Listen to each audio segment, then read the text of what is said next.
పెద్దపల్లి జిల్లాలో హోటళ్లు మరియు రెస్టారెంట్లపై మున్సిపల్ శాఖ అధికారులు తనిఖీ నిర్వహించారు. ప్రజల ఆరోగ్యంతో ఆటలాడుతున్న హోటల్ నిర్వాహకులకు ఫైన్లు విధించారు. గత 20 రోజుల వ్యవధిలో సుమారు 5 హోటళ్లలో పురుగులు, ఇనుప ముక్కలు, బొద్దింకలు రావడం తమ దృష్టికి వచ్చిందని, వర్షాకాలం కావడంతో ప్రజలు రోగాల బారిన పడతారని, హోటల్ నిర్వాహకులు నియమ నిబంధనలు పాటించకుండా ప్రజల ఆరోగ్యంతో చెలగాటమాడుతున్నారంటూ మున్సిపల్ కమిషనర్ ఆకుల వెంకటేష్ హోటల్ నిర్వాహకులను హెచ్చరించారు. హోటల్లో తనిఖీ నిర్వహించి కుళ్ళిపోయిన సుమారు 25 కేజీల చికెన్ను మున్సిపల్ డంపింగ్ యార్డుకు పంపించి వేశారు. మరో ప్రజలను ఇబ్బంది పెట్టే పరిస్థితి చేస్తే హోటళ్లను సీజ్ చేస్తామంటూ హోటల్ నిర్వాహకులను హెచ్చరించారు.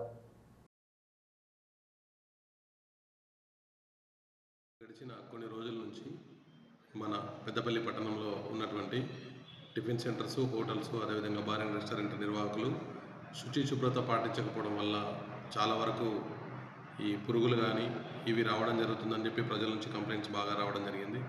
మేము కూడా లాస్ట్ ఇయర్ ఆల్రెడీ ప్రతి బార్ అండ్ రెస్టారెంట్లో కానీ హోటల్స్లో రైడ్ చేసి వాళ్ళకి ఫైన్స్ ఇప్పుడు చేయడం జరిగింది.